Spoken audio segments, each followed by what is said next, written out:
More children die of sudden infant death syndrome in a year than all who die of cancer, heart disease, pneumonia, child abuse, AIDS, cystic fibrosis, and muscular dystrophy combined. Typically, the child, aged 1 month to 1 year, is put down to sleep and is later found dead. It's unexplainable. There are no signs of the baby having suffered. The suffering is left to the survivors. The NBA's Lamar Odom, a member of that unfortunate team. Here's Chris Conley.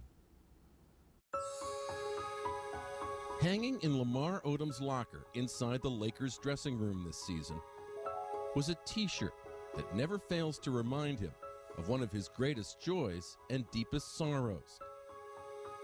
It is a painted image of a baby's face. It is the same face that is emblazoned over his heart. It is the face of his son, Jayden. We all grieve different. But of course, when you have to bury a child, I think the only thing you can really do is, ask God for help put in his hands. Because death has been at Lamar's doorstep a lot during a very young life, that he's still a very young man, and to kind of carry that weight around of losing people that are close to him, I know it's particularly difficult. At 12 years of age, Lamar would be in the hospital room when his mother died from colon cancer.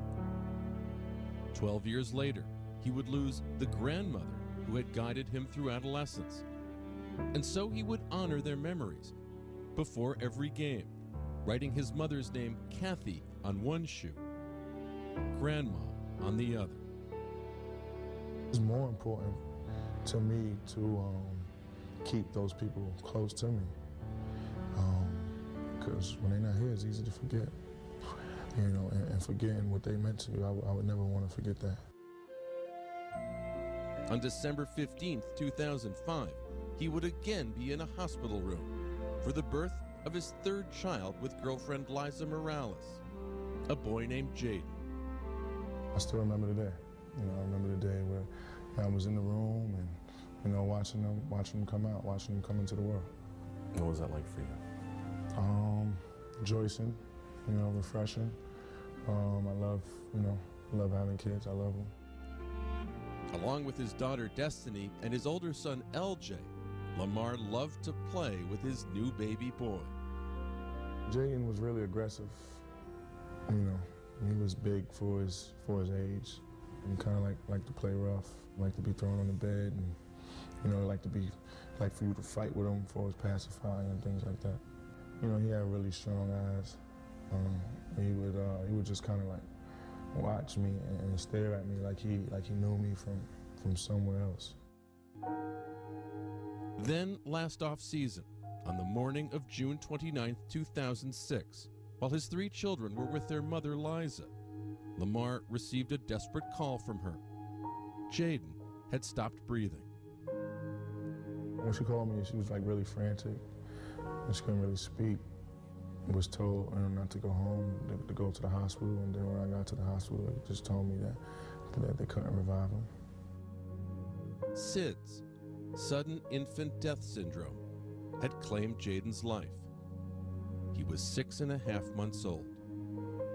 I kind of had to, get control of myself.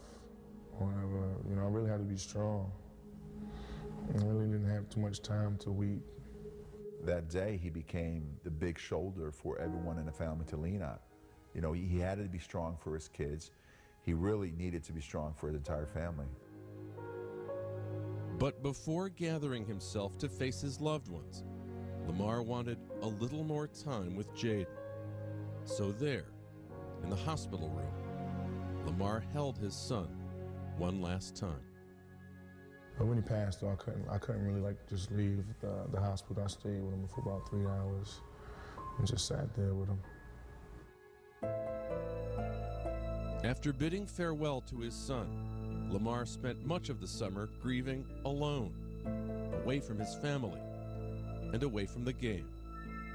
I think that he had to contemplate, whether going through the season was going to be better for him, or perhaps the remedy for him to sit it out. I didn't want to play basketball. It took me, months to even pick up a basketball. I thought about, retiring. you know, but the game means too much for me.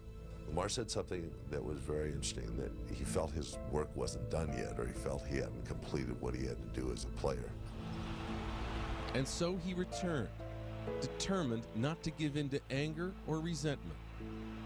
How would you answer the question, why did this have to happen to my tough little boy? Yeah, I try not to ask myself that question.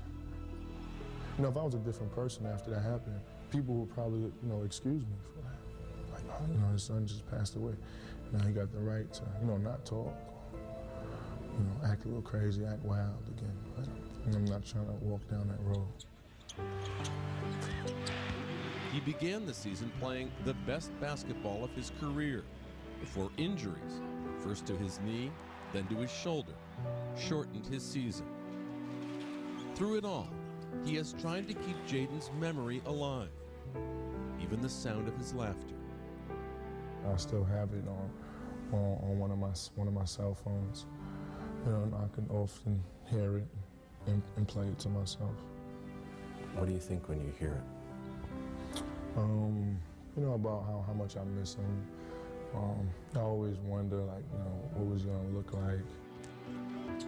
As he continues to wonder, Lamar Odom will always remind himself of what was, with a face over his heart, an image in his locker, and another name to write on his shoes, in remembrance and love.